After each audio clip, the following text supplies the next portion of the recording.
Hi everyone, welcome to the Car Chat podcast. I'm Sam Moores, and with me this week I have Will Beaumont. Hello. Hello. Welcome. I think we have a slight delay, but hopefully we can work through it. Can you tell me and the audience a little bit about sort of who you are and what you do? So yeah, I'm Will Beaumont. I am a motoring journalist, and I am the founder and editor of Werke magazine, which is a sort of a quarterly high-end BMW magazine. Right. Okay. Werke. Presumably this is a German word.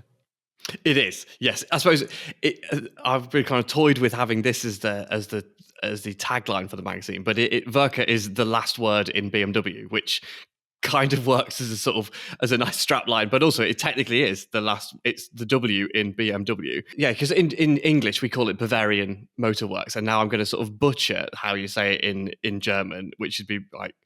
I can't even remember what Bavarian is in German, but anyway, it's a Bayern Moten Werke is what I suppose what it would be in German, and so we don't necessarily have it as a word in English, which is why everyone always asks me, how do you pronounce it? And I sort of most of the time I say it's written down, it's a magazine, so it doesn't really matter too much. I'm not going to get fussy if you call it worker, Werke. I don't really mind, but technically I suppose it should be Werke, which is what I aim for, and we kind of lean into the kind of Germanness about it, because again, obviously the cars are German and Bavarian, and it's that's a nice sort of it's a nice tie-in.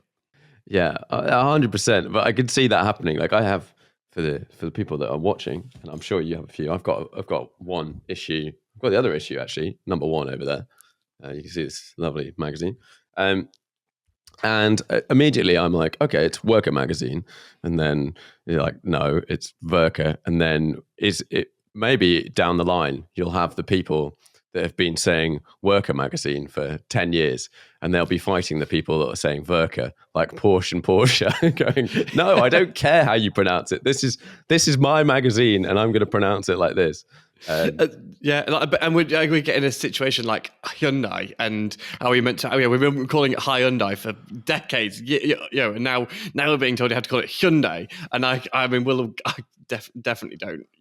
Won't be in that. But we play on the kind of the puns within the magazine about it being called work. So people are definitely going to get. Are definitely going to get confused with. There's a section in it called the workstation, or what should be called the Werke station, I suppose, which is where we sort of have our long termers, and we kind of have a dedicated page for an artist who sort of takes over and kind of creates some BMW artwork, and we call that work of art, or because that doesn't work as well as work of art. It doesn't work, so it is work of art, and I don't know. So it doesn't. Like I say, I'm making it more confusing. So it doesn't matter what you call it, as long as you got it and you'll enjoy it. Yeah, so much scope for puns.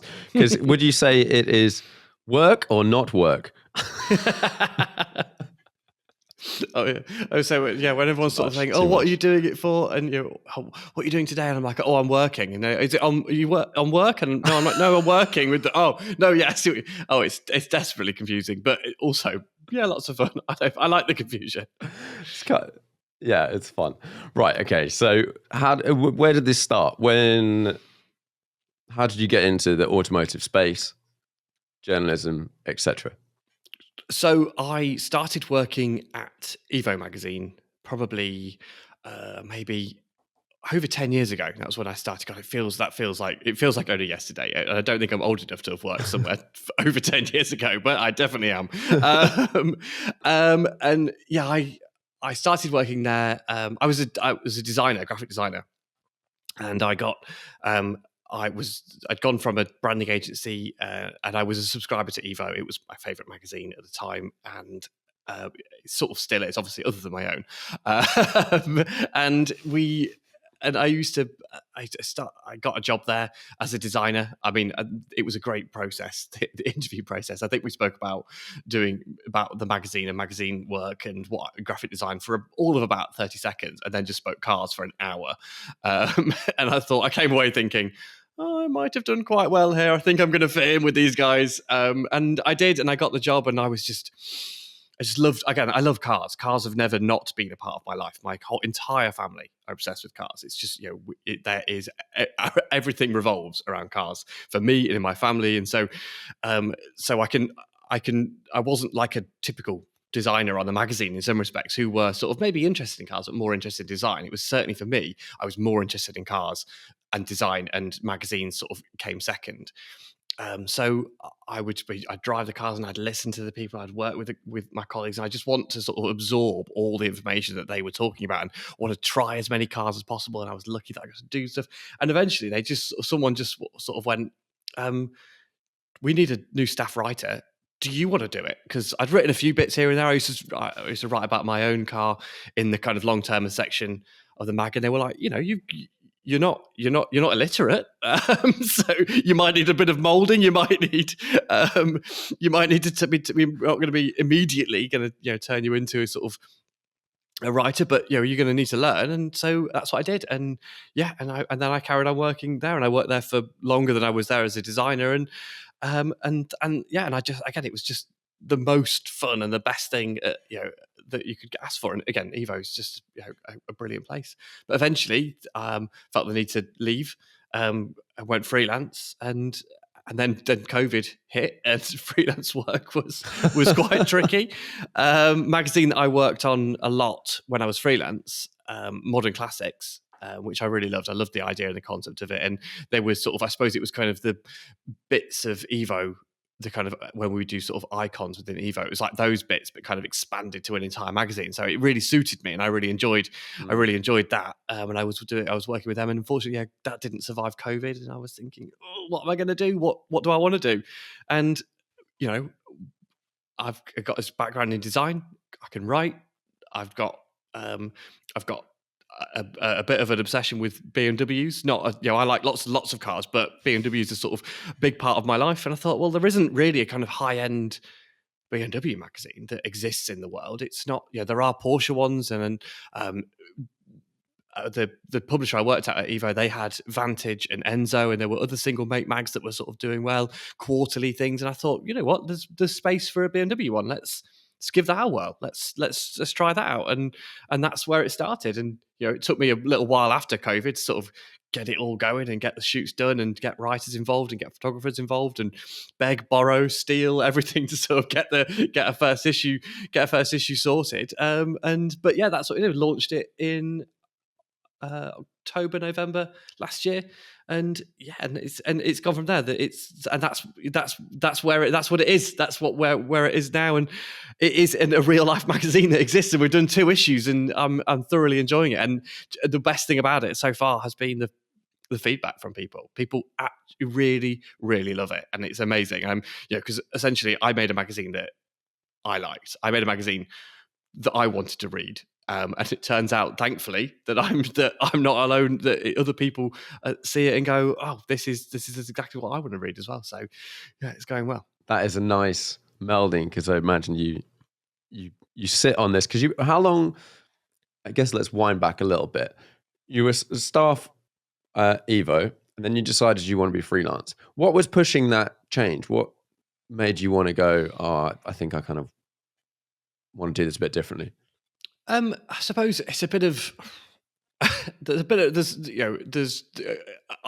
a bit of a control freak in some respects, and again, having worked as a designer and done lots of roles at Evo and kind of worked on the kind of production side of it and creating it and being part of that side, to being on the writing side of it. And I suppose if you think about a magazine in the kind of lifespan of each issue, it starts with this concept stage, and the designers are sort of maybe involved in kind of coming up with sort of like visually how things might look, but it kind of then the writer is passed on to the writers, while the sort of designers and production people are kind of setting up for certain things. And then towards the end of the schedule, that's when the designers, the subs, the editors and stuff are all sort of more involved in the kind of finalizing things.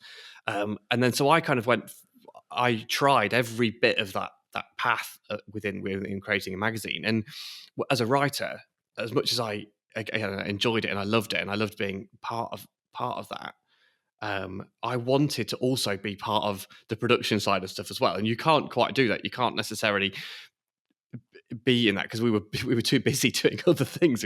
My job was a writer. I couldn't sort of go, oh, I'm going to spend the press week that we get there going, oh, I'm just going to jump back onto the sort of like the design desk or the sub desk or whatever it might be, and to sort of just be involved in those kind of things. That doesn't really work like that. I had other things to often write, and the staff changed. There was a big turnover of staff when I was at Evo, and there was a big change in the culture of things.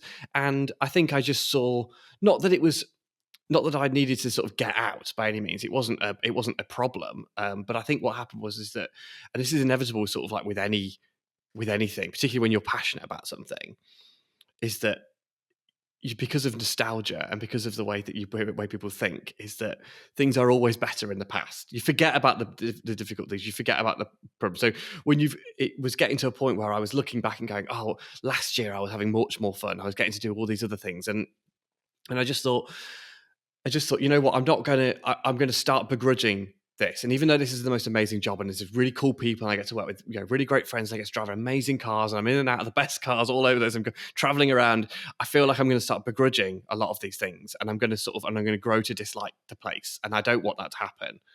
So I need to sort of get out and leave now, and start forging my own kind of path, and my own, and be more responsible for myself, because at least I can't begrudge myself in the same sort of way, because if it goes tits up, it's my own fault. It's not it's not anyone else's fault. And I think that, so there was definitely an encouragement of that. And also I think it's the case with big publishers to an extent, a little bit, and certainly with magazines like Evo, where there's such a desire for people to work there, that actually making progress kind of is very difficult. It's an old, I say an old magazine. It's not that old, but you know what I mean. It's defined in a certain way, and the people that have worked on there who are sort of higher up had possibly been there longer, and I just didn't necessarily see me being able to change my role or to sort of like to progress very, very quickly. And again, not in that same sort of way, and I just thought it just felt like the right time. And there were other things about kind of working from home aspects. This was before COVID, and office changes and all those sort of things. And again, they're really boring stuff, but they were just sort of like the catalyst to kind of go, oh, do you know what? Now's the right time. Rather than mixing up and changing my contracts and doing all those sort of things, how about I step back and I go somewhere. So it was also, and again, this is also really boring, and this is something that was great about the publisher that I was working for, Dennis.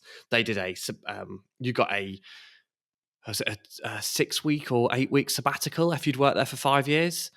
And I'd worked there for 5 years. I hadn't taken my sabbatical yet, and it was a point where they go, well, if you left, you could have the sort of the financial thing of the sabbatical. So it meant I could leave. And without being made redundant or anything like that, but I could leave with a bit of a payout as well, which gave me a bit of a boost, so I could start a freelance career. So all the sort of everything kind of aligned all at once, and it just seemed like the right time in some respects. And it wasn't a case where it was where I fell out with everyone there or anything like that. It just happened to. It just felt like the right time, so that's why I did it. And it seems weird. Lots of people say, "Why would you ever leave?" And I look back and sometimes think, why did I ever leave? Because it was really, really good. And then I think back and go, do you know what? No, it was the right decision. It was the right decision. And it does feel like that now. But there were certain times where I was thinking, God, when people sort of talk about sort of driving the sort of like late, I've not driven the latest 911 GT3, which feels like something really strange when you're at Evo and you're sort of in 911s and Porsches all the time, and you sort of get to this point where you're sort of so familiar with them, and I'm like, oh, actually there's a whole new generation of GT3 that I just haven't experienced, and that kind of feels a little bit strange from a point of view where I was sort of like so innately sort of in tune with those cars. But again, it's not really a problem. I mean, that's hardly a problem at all, is it? What a first one. I see it as a problem. I can see how this internally is an issue. And running a BMW magazine, that is not going to change anytime soon, I guess. No, it's not. I mean, I can say, my plan is, and it's not quite panned out this way, and it hopefully will do a little bit. But my plan isn't. I mean, I like BMWs, but they're it's not only about BMW to me. I love all cars. I just love so many different cars. So I want to still continue to write stories for other people, and so, which can, I can drive other things and drive other cars. But but at the moment, that's not necessarily taken as I'm sort of trying to create a magazine and do customer service and sell adverts and do all the other bits that I'm not very good at, and I'm finding quickly that I'm the bits that I'm not very good at, and finding other people to do those. The first issue, basically all the distribution was done by me. I had them all delivered to my office, and was packaging them up and sending them out, and it was. Yeah, it was it was difficult, and I've decided that's not a good use of my time. That gets someone else to do that. So. Yeah. I imagine, and jumping out into the world slightly before the magazine of freelance. Did you have like a strategy beforehand to go, oh, I've actually got all these contacts in these different magazines, or had Evo said actually you can still do some freelance stuff for us? How does that work when you go in? Because presumably you're like, well, now I need to be writing for people like now, not in 2 months' time. There was absolutely. There was an element of a bit of both. I did a bit of stuff for Evo, actually mostly sort of just driving stuff actually when it came to Evo things, which is another thing that I also have done. That's a really great way of that's particularly at the start that kept me kind of afloat, because of course pitching stories to people, and there's always a bit of a time lag when it comes to writing anything, and then so you pitch a story and they go, oh yeah, we want that for this issue, and then you do the thing, and then you invoice it after, and then it gets paid. So it could it could potentially sometimes be 6 months after you pitch something before you get paid for it. So you're right, it absolutely, there needs to be other things. And so I did a bit of driving just for sort of, I know lots of photographers who often need drivers, whether it just be sort of driving a tracking car at 25 miles an hour or whatever it might be, or whether it's doing something a bit more spectacular, whatever it might be. That's, and they trust me to do those things. So I got that sort of work. But yeah, the leaping into the world of freelance, if you don't have any contacts and you didn't know lots of other people, with the motoring journalism is a great industry in the sense when it comes to networking, without having to feel like you're networking, because all these kind of launch things that I used to go on. I was going on a car launch at least once a week, if not more often than that, when I was at Evo at certain points. And so you're put on a plane and put at dinner and breakfast and everything with and sometimes put into a car with these other people that work on other magazines and that work on other places, and you just get to know them. And so when you go freelance, and you can sort of say to them, and you can have a quick chat and go to someone from Autocar and say, oh, I've got this story, what do you think about that? Or I've got this to Car Magazine, or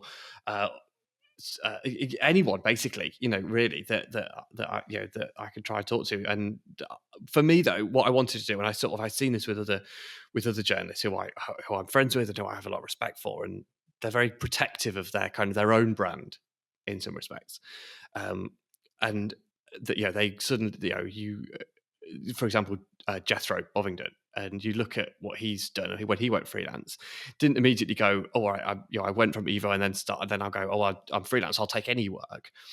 He went and said, I do performance car stuff. I'm not going to go and do you a review of the new SUV crossover electric car thing, because that's not what I do.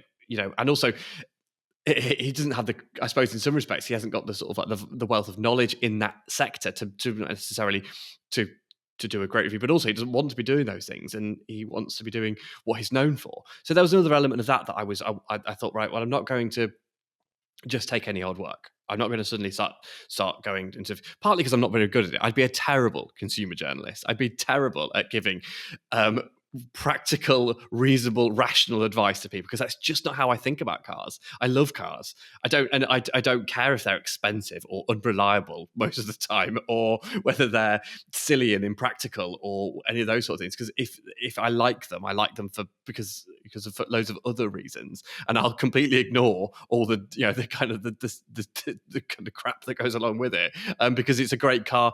Other than that, so I couldn't possibly go and do those things anyway. That would have been been silly, and I would have been terrible at it as well. And that's not to discredit the people that are good at it, because if you're good at consumer journalism, it is a real skill, and I admire the people that do it. I'm not. It's just not for me.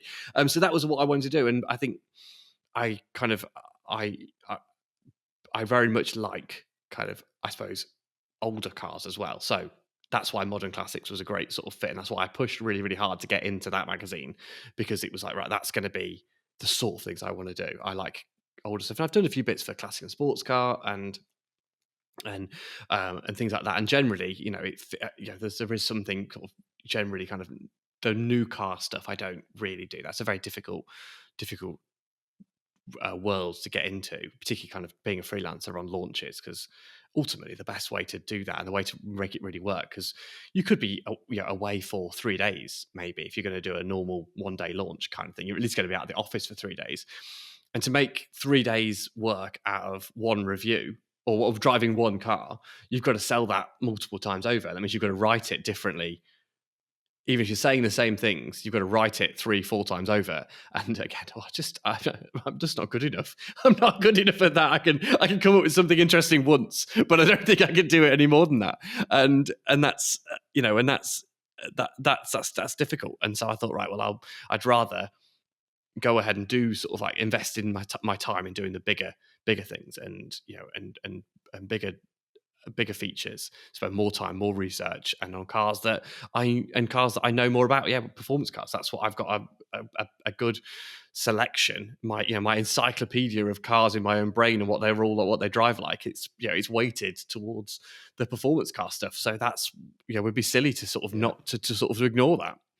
Yeah, massively. And I think it's definitely easy for people in whatever sector you're in. I found it in my stuff. You start doing where you're angling, whether it's photography or let's just say podcasts, as I'm doing podcasts, and you start off and you're like, right, I love performance cars, for example, and then you run out of content, and and then you're like, well, actually, I need to do something. So then you start putting in these other things, and it's very easy to go, yeah, okay, but that's just a bit of content. If I just do that, it will go out and it will be done. But actually, as you said, like if it's not what you're interested in, and normally more importantly, what your audience is interested in as well, then you just start wandering, and it just doesn't work. Whereas, like I get invited to some launches of some stuff, not very many, but I often get invited to like pretty plain launches of like something that's really quite mundane, which on a personal level, I would like to have driven, maybe, but for 20 minutes and not write anything about it, not record anything, not do anything, but have driven. But I can't make a video. Like you said, let's say you went to a launch and it was 2 days. If you go somewhere for 2 days and you made a video and it got 500 views, like you should stay at home. Like, don't do it. It's not worth it. So has that been interesting when you started to look at putting together the magazine of what do we include, what do we not include? How do we set stuff up? Yeah, absolutely. Again, again, like I say, I worked as a designer, and I think it's given me a really clear understanding of what a brand is and what you sort of like, and how important maintaining that brand is, whether or not it's whether me as a freelancer or whether it is the magazine itself. Because actually, there are, just because it's a BMW magazine doesn't mean we cover every single thing that BMW does or says or releases or those sort of things. Because ultimately, there is a section of what BMW make that is that's maybe a bit mundane, that isn't within the sort of, that isn't going to be interesting to enthusiasts. And obviously, you don't just pick up a BMW magazine because if you own a 220 active Tourer, you don't pick up a BMW magazine. You're not interested in BMWs. You're interested in having a car. So it's the people that are actually interested in BMW. So of course, that's got to be what's important and what's going on there. But at the same time, using that understanding of your audience to add diversity to the magazine as well. Because again, a magazine it's not a book. in the sense that, a book, if you were to go out and buy a book, you'd be written by one person on one specific topic, and it would go into, really sort of like real detail, or at least you'd hope it would go into incredible amounts of detail, or something on those sort of lines. And I suppose I want the incredible amount of detail, but I want the magazine to be different voices, different topics, different things, different cars from different ages, but all still within this sort of like this window of what I think is going to be important to, or what's going to be of interest to the reader. And that, I think, is probably one of the trickiest bits about kind of putting together the magazine, is getting that variety of content within the magazine at the moment, because they're new and they're interesting and there's lots of sort of hype around them a little bit. I could fill the magazine with M3 and M4 content probably every single quarter. It could be, we could have M3 Touring, M4 CSL, modified versions of them. I mean, it's just, it's endless, and it's great that there is that enthusiasm and those things that are happening out there, because it does mean that there are people that are excited by this and they do want to read about them. But I can't go, well, I've got to try and eke those out so that we get sort of a variety of stuff elsewhere. And the thing that I really enjoyed about, again, basically, like I said, this magazine it's a creation of all the things that I love about car magazines. It's taking bits about stuff that I've been reading car magazines since I could read, basically. That's when I started reading car magazines, and taking all these bits that I love about, that I've seen in the past, and go, oh, that's a really cool idea. Let's do that. And like I say, it exists because there was some high-end quarterly Porsche magazines, and I was like, well, that could work with BMW, so let's do that. And then I love new car reviews. I love sort of knowing, I have a fascination about what, even if I don't drive them, I want to know what they're like to drive. I want to put them in my own sort of, your kind of top trumps in my mind about which ones I like by reading the reviews. So that's got to go in. I love it when sort of there's, when there's sort of something a bit kind of, some sort of illustration or art or something in there that's kind of car related. So we've got a page for art. We have big features, again, that go into massive detail, and we talk to original engineers and we talk to different people about it. We go to massive detail. Long-termers as well. I love it when people continue to tell the story and using their cars. So we've got that in there as well. So there's these bits. It's all sort of a love letter to all car magazines, really. Just, it has a BMW focus. But one of the things I also loved was it was Octane specifically that used to do this, and they still do it to an extent as well. But they used to have, they'd always pop in a feature every now and again that wasn't about a car, and it was just amazing. And they'd selected the right thing, the thing that it was still going to be kind of relevant to the Octane audience. I remember the specific one I remember was they did a feature on a barbershop in London, a sort of traditional barbershop, and I think they might have turned up there in a car. There might have been a picture outside the barbershop with an Octanes type car at the front, but that was literally never once mentioned in the feature. It was just sort of like, it was about this kind of barbershop. I was like, that's so cool. That just feels like the right kind of feature, the right kind of content, but again, not car related. So that's sort of what we've done. I've tried to do in Werke as well, and have, so the first issue we've got a feature on BMW's HQ. Okay, it's BMW, but it's a feature about a building. It doesn't really mention cars. It talks about architecture. It talks about the culture that around it. It talks about the context of how it was, when it was built. It talks about why it was built and how it was laid out, and the reasons about sort of office culture at the time, and all these sort of things, which are just not at all to do with cars. But you sit there and read it and go, this is fascinating. This is really cool. And it's kind of BMW adjacent, but it's not so much obsessed about it. And then the second issue, we did kind of history and, again, cultural sort of significance of the Autobahn.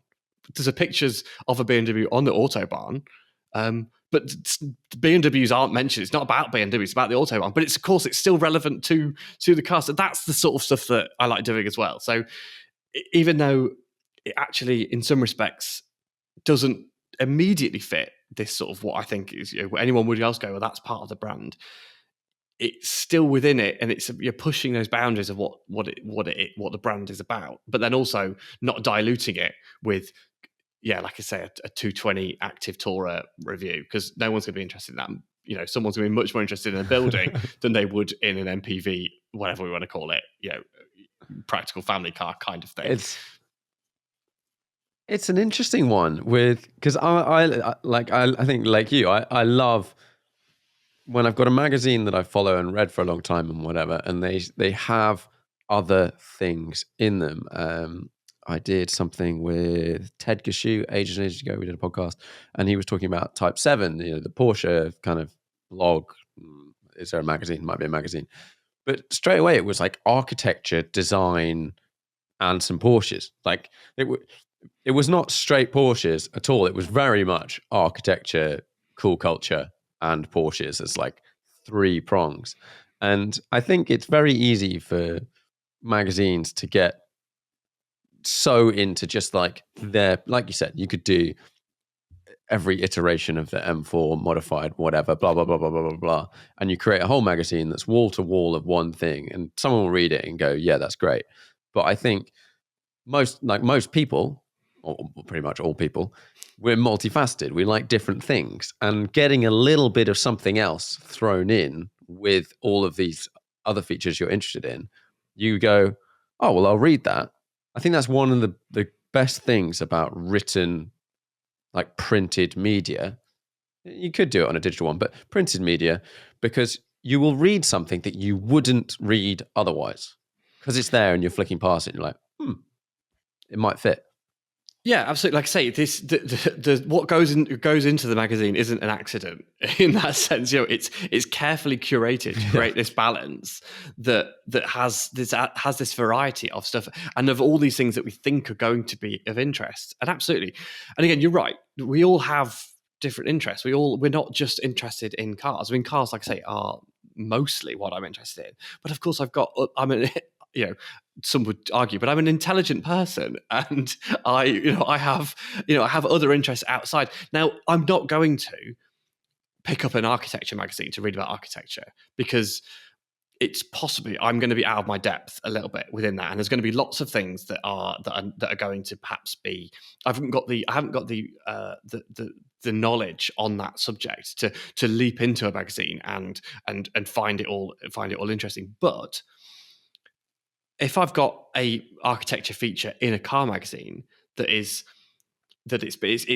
related to what I like, but it's also been it's focused towards someone who likes cars and written in a not in kind of in layman's terms. Again, the people that have written these features outside of that aren't cars things. So I've not got car journalists to write something about a building, because ultimately they don't have the credibility, and you need to have that knowledge. But talking to an architecture journalist and going, well, this is for a car audience, so perhaps there's not as much assumed knowledge. You're going to have to perhaps signpost a few things a little bit more to make it clear. And as long as, and again, but I'm editing it. If I get the feature back and go, I don't understand this, I go back to the original writer and go, we need to explain this a little bit more. Can you rewrite this, or can you tell me how it is? And I can. We did that wasn't actually necessary with any of the features that we did, because they completely understood what it was that we needed, which was great.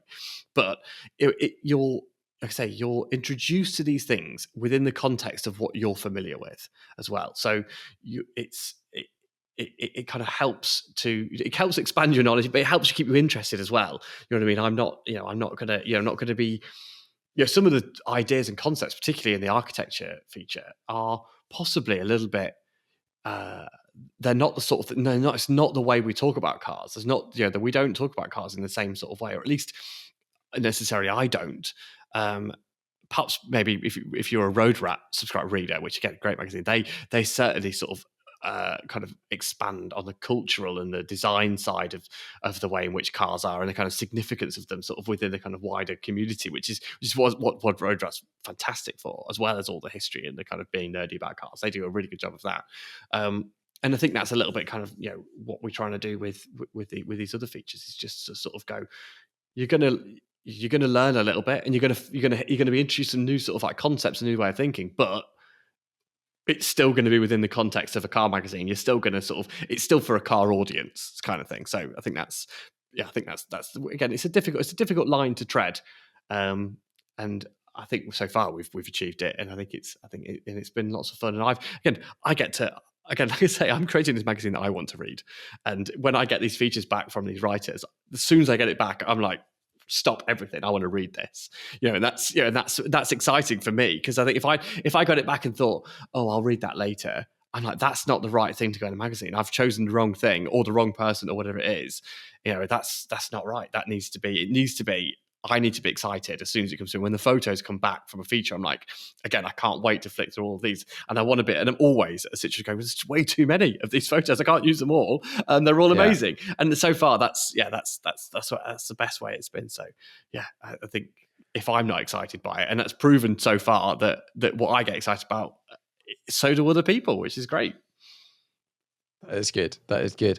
When you came up with the idea for the magazine and started thinking about it, put together and whatever, how long did that take to get, like, when you went, okay, I want to make as a magazine, to episode 1, or what, I'm not sure what they're called, number 1, printed and out? So, oh God, that's a really that's a really good question, because I'm not entirely sure. I think because it was so long. Basically, that's the reason why I'm not entirely sure, because it was so long. I think, like I say, it was kind of COVID sort of times when, actually, in all honesty, so when Modern Classics ended, it was actually put up for sale by Bauer Media, who were the publisher that had it. And I sort of thought, well, I don't know how much it's going to cost. I don't know how much you could buy a magazine and for, but let's go into discussions about trying to buy this magazine, because I liked it. I was working on it. I understood it. I thought it was had a great audience, had good numbers. I thought, all right, well, let's give it a go. I don't think I had anywhere near the sort of money that Bauer wanted to sell it for, but I didn't know that at the time. I didn't know how it was going to be. So I thought, well, that didn't work. Obviously, I didn't buy that. And so I thought, well, what's the next step within this? If I'm going to run a magazine, if I can't buy one, I start one. I think, from the point of view of, there were definitely some of the features that we shot were shot 18 months before the magazine was released. So, like I say, it was a long time. But, and you hear stories about, well, particularly again Evo. Hearing Harry Metcalf talk about when they started Evo, with him and Dickie and John and Peter Tomlin, and they all started Evo. I hear about sort of like him it taking months basically to start it, but obviously they had Harry, who they had cash to start with, and I didn't, because I was also creating a magazine that the content's never really going to go old. It's never, I'm not talking about sort of doing super relevant content. We're not going to focus on news. We do a little bit of sort of an update of what's happened sort of in the past since the last issue kind of thing, but I'm not focusing on news. I'm not focusing on sort of like super current things. And yes, there are new car reviews and stuff in there, but do you know what I mean? New cars don't suddenly go off sale, the day after, they're not, after reviews are published or anything like that. So they kind of last a little bit longer. And features about bigger things, it doesn't matter. So I thought, well, it doesn't matter if I take 2 years sort of creating the content for the first issue and establishing advertisers and getting out there and talking to BMW UK themselves, so they can help out and all, to try and encourage them to help me with it, with all those sort of things. So it took a long time, and and coming up with a name and coming up with all these things that again and trademarking it and doing all those other bits. I learned again from other people and hearing other people talk and doing other things. And Dan Prosser, who's launched the intercooler and the situation they had from it being Drive Nation and changed it into the intercooler, and them not trademarking that name and going, oh right, okay, I need to make sure that if I come up with the name, I can trademark it and I can have this thing so I don't have to change it down the line, or I'm not going to get in any trouble. But there's also loads of things that I haven't done correctly. There's loads of things that I've done incorrectly because they're the established way that other people do it, and I go, I don't care about that. I'm not interested in that. I don't care whether everyone else does it. That's not how I'm going to do it, because that doesn't make any sense to me. That's a waste of my time. I don't care. Whatever. I'm going to do it my way. And there are other things where I've gone and done it my way and gone, oh, that's why everyone else does it differently, because I did that wrong, and that's not how these things work. So hoping, hopefully that doesn't reflect in the content of the magazine, and hopefully it doesn't reflect in other bits. Hopefully it's just possibly the time it took me to do the second issue, which wasn't quite the 3 months that it should have been. It was more like 6 months rather than the quarterly. But we'll get onto a better that's the schedule. process, isn't it? It's like you episode, like version 1, the first thing of anything you ever do takes, like you said, it could take 2 years, and then the second one might take 6 months, and then the next one takes 3 months. Like you learn a lot, but you're breaking so much ground on the initial one. Can you give me an example of one of the things that you were like, I'm going to do this my way because I think this is better, and then you've realized, everyone else does it this way, but there's a reason? The distribution is the first thing that comes to mind, particularly because, like I say, I looked at other people that were sort of talking about distribution, and they were saying, oh well, yeah, we take 50%, and I was thinking that sounds too much from every sale, and I was like, right, that sounds like I'm not happy with that.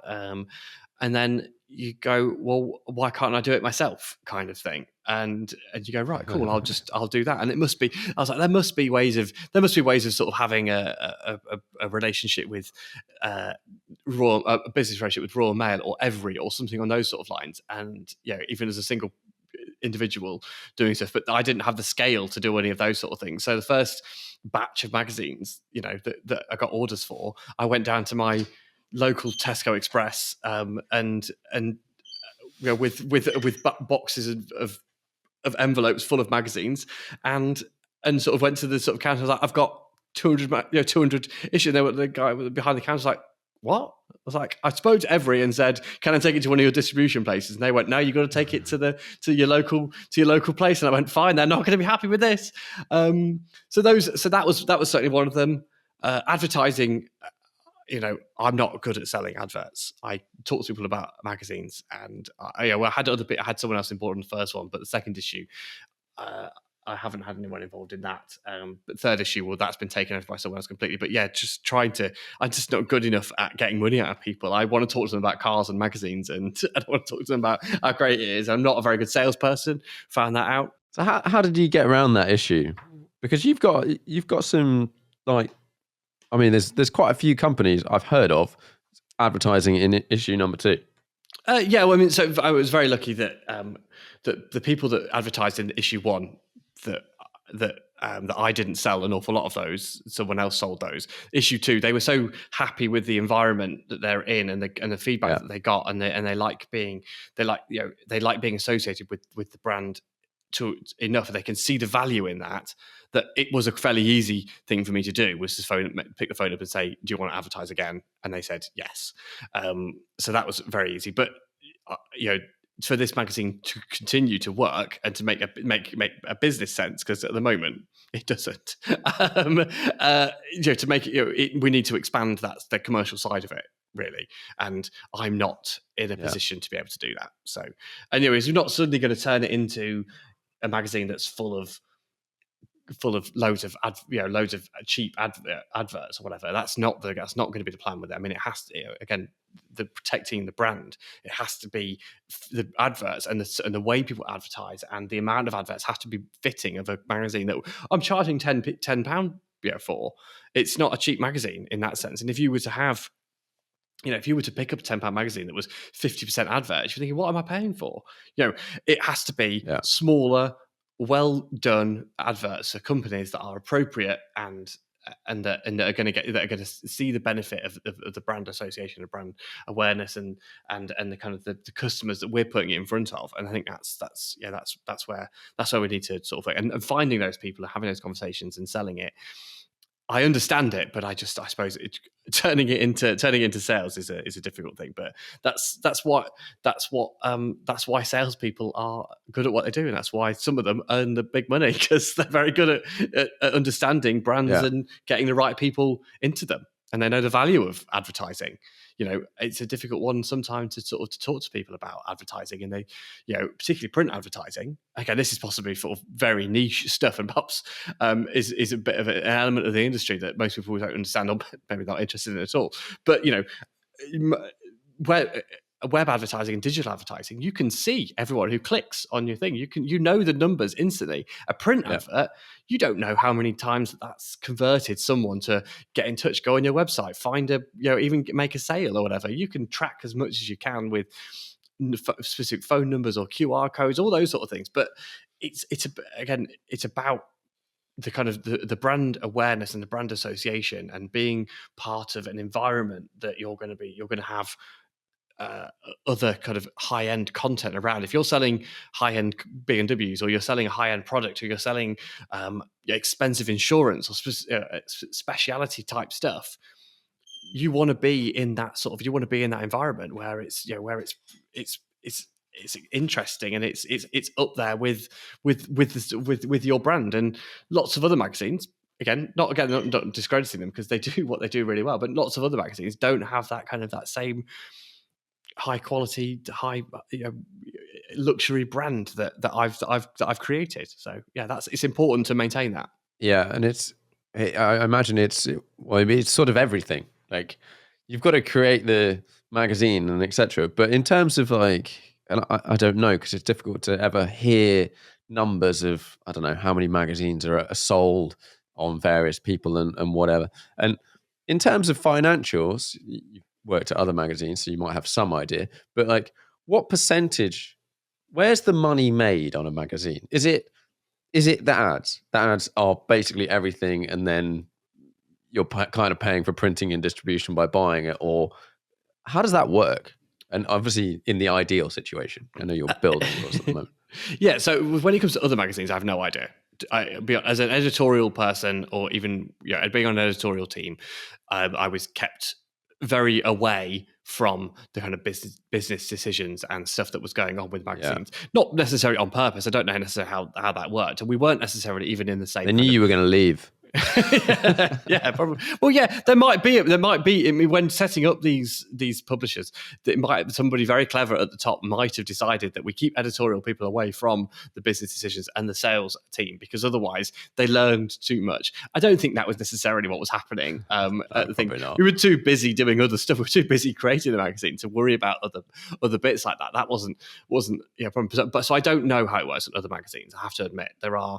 The breakdown of the kind of percentage of what comes in and what profit and what makes money is difficult. I suppose I would say that probably kind of copy sales and subscribers is probably more of it's more stable than the advertising and commercial side. I suspect. Yeah. Again, I'm just getting that from sort of from the things that I would get. There's sometimes that would be a case where we'd often get a sponsorship for something, and then we'd suddenly go, oh, we can spend some more money here, and that was how we would that. So that's perhaps not as consistent, the kind of the advertising and the commercial sales type of stuff. When it comes to what I'm doing, the copy sales are the thing that certainly makes the most amount of money. That's what it is that we're kind of generating most of the revenue from at the moment. Yeah. And I suspect that will continue to be the case, because ultimately, as great as, and I know this, as great as I'm not making a magazine for advertisers. I'm making a magazine for readers. Yeah. And of course, actually, that benefits advertisers, actually, if you see it in the long run. Yeah. But I'm not creating a magazine to appeal to advertisers. I'm creating a magazine to appeal to readers, and I want them to enjoy, and I want people that buy it go, this feels like I've got more than my money's worth. This is how it should be, not just from how it feels, but the content within it, and and so far that's been the case. And hopefully we build up this audience and we build up this readership of people that are really dedicated to the magazine because they fully understand it. And I'm working and creating something that they're going to love, and that eventually the advertisers go, oh, we want to tap into this audience and we want to buy adverts for this. But ultimately, the reader is important to me. And that's so in some respects, I suspect will always be a case where it's the reader that we get the most revenue from, because they're who I'm making it for. Yeah. Well, it's definitely, it should always be the focus, isn't it? Because it's the people buying the magazine that make it work. No one else makes it work. like if you don't have an audience that enjoys the content, you end up with one of those magazines that you get given out for free that comes through your letterbox or you're on a thing somewhere, and it's just full of just ads and advertorials and it's just the whole thing is like a paid thing, and they're like, anyone that will read it, will anyone read it? Can I just give it to you? And then like no one cares.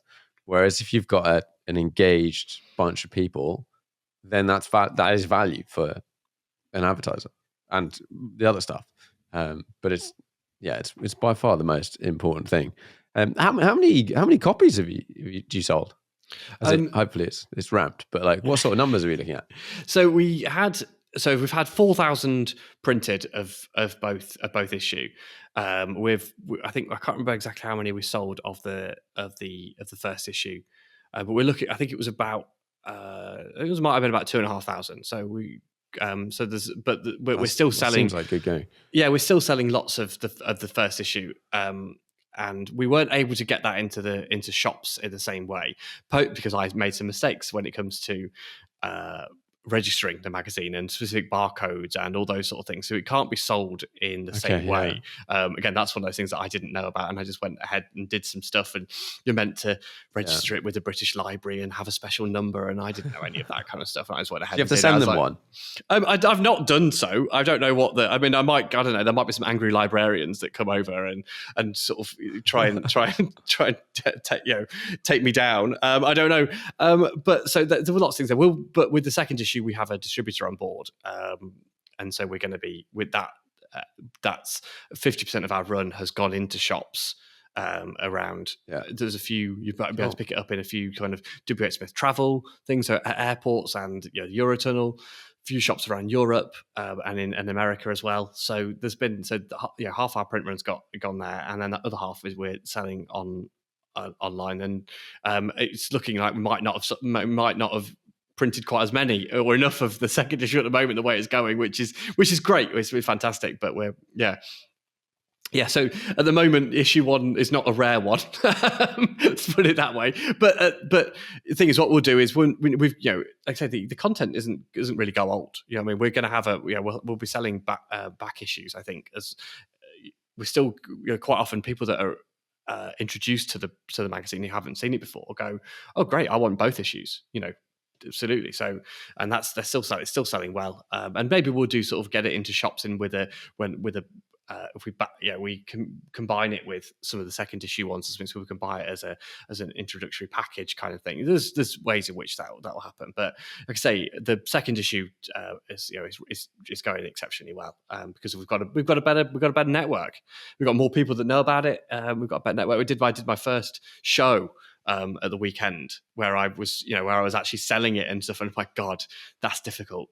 Just talking to people, and trying to sell magazines and being available to talk and stuff all day it's great fun. I mean, you get to meet fantastic people, but oh my God, by the end of it, you've done the work. We had to be up at 5 to get there, and and we finished at about. I think we started leaving at about 5. And honestly, I'm surprised. I didn't sort of just fall asleep on the way home. It was a long day, and it's tiring. But again, it's made all the worth. It was so worth it when somebody comes up and goes, "Oh, what's this?" And they look at it and they go, "God, what? This is amazing." How much is it? And they go £10, and they go, "Only £10." You're like, buy 2 then. It's just sort of there's it's really encouraging, and I say it was great. We did. I don't know whether we. I've never done a show before, so I don't know whether we sold enough. I don't know whether we sold a good amount, but we certainly it seemed worth it to me, and it was great to get it in front of people and great to sort of get direct feedback from people as well. So I loved it. Yeah, and it's brand awareness and all of that, and someone might see it, and then the next time they see it in the shop, they're like, "Oh yeah, I remember," or "I buy that," or whatever. One thing I noticed when I bought these copies is you do 2 versions, you do 2 covers. Yes. What was the thinking behind doing that? Well, and is there a lot more admin to do 2 covers? First of all, it makes my life easier because I couldn't choose. Basically, the first issue I couldn't choose which cover I liked. the most. Nice. So and again, going back to sort of like the intricacies of magazine creation, when they're creating, when they're printing something, quite often I think they will either print it two. I think they call it two up. So you'd have two when they create the plate. There would be there'd be two versions of it on the cover anyway, on the plate anyway. So there would actually be a case where they'd be printing two covers each time a sheet of paper went through. So they might as well print two different versions, because otherwise they'd just be printing the same cover twice on the same sheet. So it doesn't cost any more to have two different covers. And I couldn't choose. So yeah, again, once you're sort of getting into the nitty gritty of how these things are printed, you can start taking advantage of these things and going, well, actually, why, if it's not going to cost me anymore, why not have two different covers? Because I can't choose. And then also, I'm passing the choice onto the customers, and most people do choose. But then some people go, I want both as well, because I like both of them, and they want to collect them all, and they want to have these things. So it works brilliantly for me as well, because they go, I want both of them. So, and again, I think I'd be exactly the same. I'd want both. I'd want both covers. I'd want to have of a magazine that I was kind of obsessed with. I think I'd want both options. So that's how I can understand that. I can understand people's obsession with it. So yeah, it's very good that that's happened. So I would, if anyone else who was thinking about making a magazine, a single make mag, or doing whatever they wanted to do, I would say, my bit of advice would be do two covers, because it means that possibly somebody might buy two versions of the same magazine. So, yeah, which is absolutely happy days. So, I guess you're a massive BMW fan. You've now created a BMW magazine. Has this opened up a world of you've been able to go out and drive? I know other people are creating content as well, but get access to things that you are like, I didn't think I would necessarily get that before. Or you're lining up and going, I've been able to drive XYZ. Yes, a little bit. Yeah, I suppose. Like I say,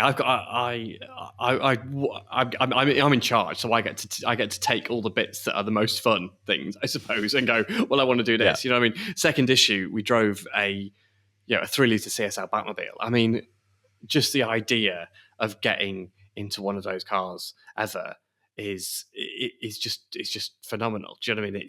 It's such a treat to be able to kind of have a go at one of those things. And again, I know that I should be thinking about being sort of conscientious and being a journalist about all these things, but ultimately I'm like, God, I just want to have a go in lots of these cars. And ultimately that enthusiasm creates a story, because you become because you're sort of obsessed with it. So it does help. But yeah, absolutely. Again, the first issue with the E30 M3 was in some respects, because it's like, I've never driven one. I've never driven an E30 M3.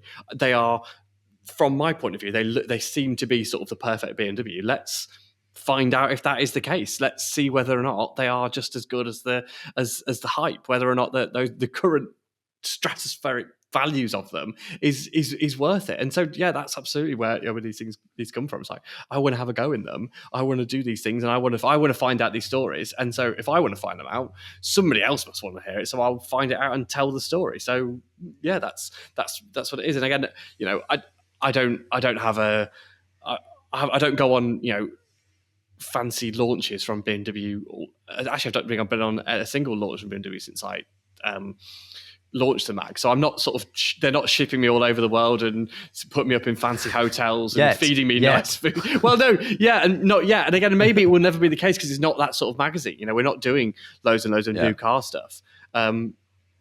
And so I suppose, there's an element of, I think there's people sort of think, oh, you've started this magazine maybe just to sort of like tap into a world where you can get loads of free stuff. And obviously I'm not going to turn down free things, but I'm also not going to discredit the magazine's reputation to get some free stuff either. It has to be, even though it's about BMWs, it still has to have a credibility to it. It still has to, when something's bad, it still has to say it's bad, and I don't think we're never really going to be focusing on anything that is bad about BMW, because that's not what people want to read about in a BMW magazine. But if you go, so this next issue, and it's not something I'm driving, but we've got someone driving the XM for us, and obviously it's in the context of of a BMW, and we've not had the review back. But I said, if you don't like it, don't think, oh, I've got to say it's nice because it's in the BMW magazine. If you cannot find any redeeming features about this car, that's what we're going to publish.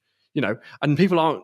That's just the way that's the way it is. I'm fascinated by it. I want to know what it's like more so than I want from a point of view of from someone who likes BMWs, from someone who likes the brand, from someone who possibly kind of likes the idea of an M SUV as well. I fit into that criteria a little bit.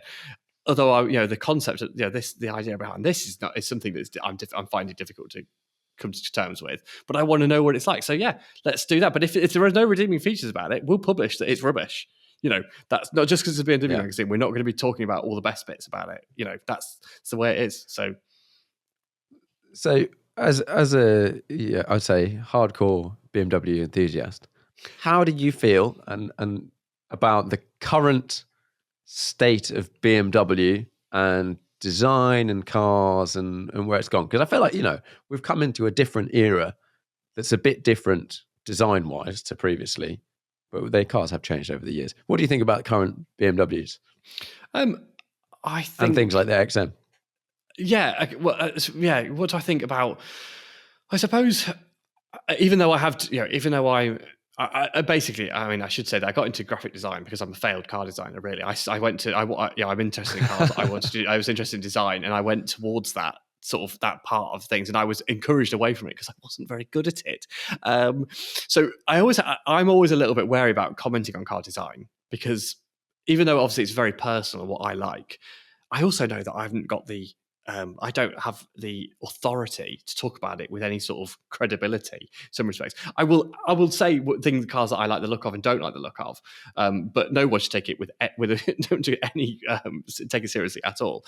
I'm also I have this thing with me. If I drive a car that I like and I like the way it drives, I'm sold on the way it looks. I don't know what it is about it. I mean, particularly I think about sort of like the Civic Type R.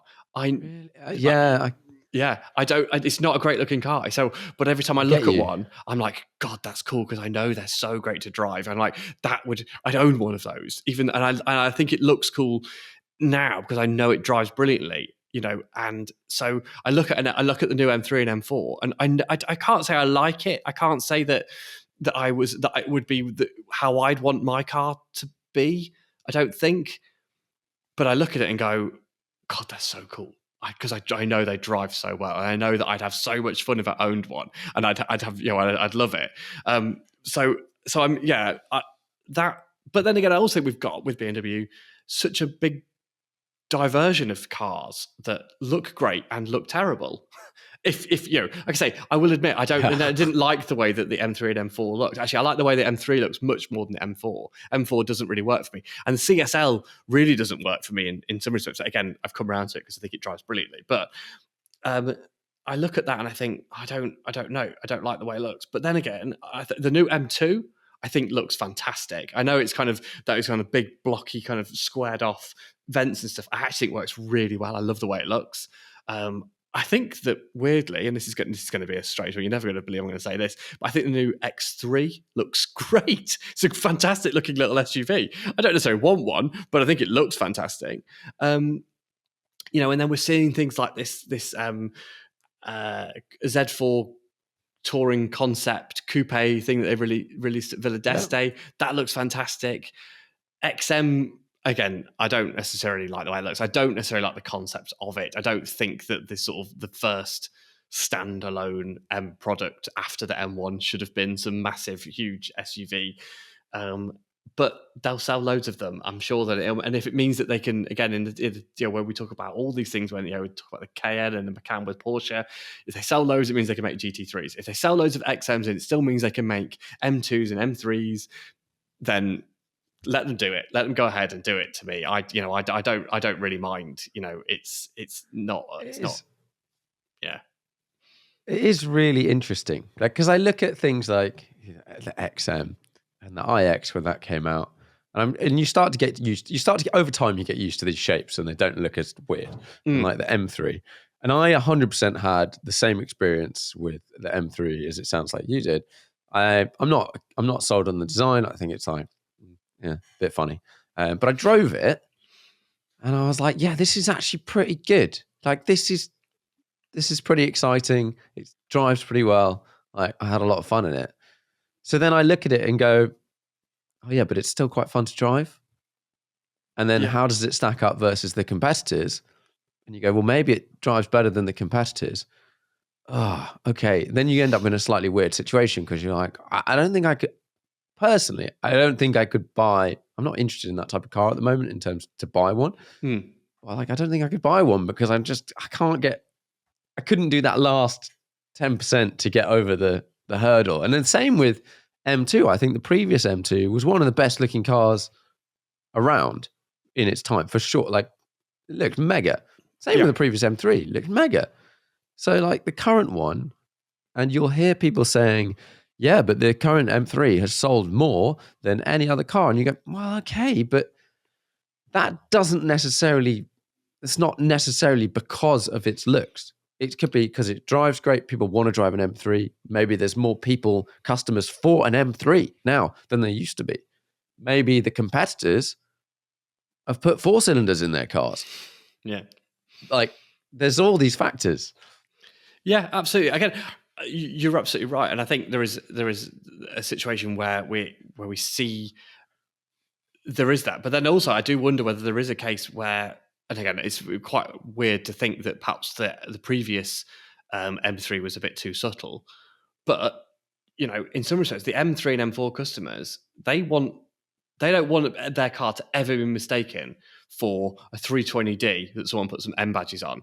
They want to know that it's an M3 from 100 miles away, that you could just, or if you can see these big gaping grills on the front, you're like, oh, it's an M3 or an M4. Do you know what I mean? It's not, there's no subtlety to it. And I think whether or not that is really helping its sales in some respects. It might not be you and I that think that way, but absolutely that is possibly, it is maybe what the market. Yeah, exactly. I'm not buying them. I mean, if I had the money, would I buy one? Oh, I don't know. I mean, maybe if I needed a sort of a saloon car, and I had one car and my only car, I'd want a manual though. That's part of the problem. I know that's kind of weird. That makes me sound like I'm creaking on. I know that they only don't do a manual in England, but I cannot ever see myself buying a performance car with any sort of automatic gearbox. I just can't. Not a DCT, no paddle shift. It just doesn't make any sense to me. I want to change gears myself because I enjoy doing that. But so yeah, that'd be the only thing that would put me off an M3 or an M4 is I'd want a manual one. So I mean that sounds. Whereas an M2, I'm like, oh, you can get a manual one of those, But yeah, I don't need the back seats at the moment, so let's just forget it. Let's get one of those. But yeah, that was Would I buy one? Oh god, they're so good. Now every time I see someone who's bought one, I think, yeah, you've chosen well. You've chosen well there. But like I say, I don't necessarily like the way it looks, but that doesn't matter. It doesn't matter necessarily to me. I'm not gonna restrict what goes in the magazine for things that I don't do or don't like the look of. If you see what I mean, it's whether they are of interest, and the way they look is part of a story, isn't it? Do you know what I mean? It's there's a possibility. One of the features that we'll hopefully do is get more and more involved in talking to current designers and older designers of BMWs as well, and talk to them about what's happening at BMW, why these cars look the way they do, and the decisions that are being made, and to get more of an understanding about that. Because I think also, will time kind of prove us all wrong, all us doubters wrong, like Chris Bangle's design did. I mean, I did a thing. I do a little bit of work with the BMW Car Club of the UK, and I hosted some events for them. And one of the events we had Frank Stephenson, who was a designer at BMW in the early 90s, and from the early 90s to the sort of throughout the 90s really, who designed the X5 and then went on to design the new Mini, the first generation new Mini, and we had basically 70 years, or BMWs for over 70 years in this environment, and we went around and spoke about them, and he was really, really damning about the Chris Bangle era designs. He still doesn't like them, and didn't like them then, doesn't like them now. Whereas everyone else has sort of come round to the idea about it and sort of going, oh, do you know what, these are quite good. And obviously he's a designer, he knows what he's talking about. He has real, genuine sort of things to say. Oh, I don't like this. I don't like these things about them. And I can go, we were talking about a 1M. It's one of my favorite BMWs ever. And I think they look so cool. They just look amazing. And he's going, I don't like this bit. I don't like this bit. And I think it's like you're sort of like stabbing me every single time you critique it. I'm like, oh my God, this is amazing. But that doesn't matter that you disagree. That's absolutely fine to disagree. And again, even if I disagree with someone who's actually much more credible than me when it comes to design, I still like the look of it. But yeah, will we think the same way? Quite possibly. There'll be a bunch of designers who don't like them now, who won't like them in the future. But I think maybe the general public and the general attitude will look back and go, oh, you know what? Those M3 grills, they weren't so bad. I don't know. I think... Yeah. It's when you get someone like that talk about a design, and we did a podcast ages ago. So if you're interested in that, go and have a listen. So the people listening to this, and you get someone that's really into their design, and I quite like design, but I'm quite a details person on various things that I do and whatnot. And sometimes when someone points something out, let's say you just can't unsee it, and it can ruin an object. I can't remember what. I was listening to something recently, and they were talking about a watch, and it was like the hands on the watch, and it was like a really popular Rolex or something, and the guy was saying, yeah, but the second hand does not touch the seconds, or doesn't get close to the seconds or the hours or whatever. And you look at the design, and you're like, oh yeah, it just seems short. And then from then on, like looking at a car, and someone points out that we've got, I think modern BMWs definitely have some slightly funny shapes around bonnets meeting midlines, and then other stuff. For whatever reason, the bonnets are all a lot higher, and the lines just don't flow across. And as soon as someone points that out, you can't unsee this thing on the front of the car. Yeah, absolutely. You're right. And again, it's a case where you almost don't want to know too much when it comes to these things. Yeah, absolutely. And again, it's a funny one. Again, watches are a really good example of that. Is that I like watches, but I don't know enough about them, and I like watches that I like, and I could potentially pick up a watch that is kind of naff within the watch community or the watch world. Do you know what I mean? I like watches. I don't have many watches at all. I only really like Tag Heuer watches, because again, I don't know enough about watches, and so I have this one brand that I'm kind of associated with. If I started learning more, I'm sure I'd expand my knowledge about all sorts of other things, and I'd learn about it. But I know that if I did that, possibly the watches that I have now that I currently own, I'd look at them and go, oh no, that's just a bit naff now. I don't like that, or I've spotted this detail, or that's not as cool as I thought it was, and it's not as interesting. I like the way they, it's a really superficial, my interest in watches. So I I think I can't afford to know anymore. So I'm going to sit back and just enjoy the bits that I like. And someone will go, oh, that's a cool watch, or someone will look at it who knows about it, watch might go, oh, that's a really naff watch. But I don't know. I'm oblivious to it all, so I'm fine at the moment. But it happens with cars, and it is. Yeah.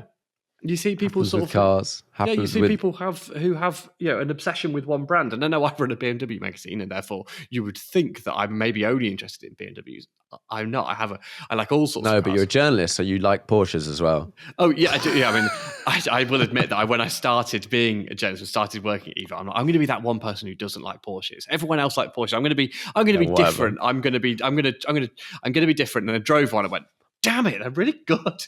Like, what am I going to do here? I'm going to have to like these, yeah.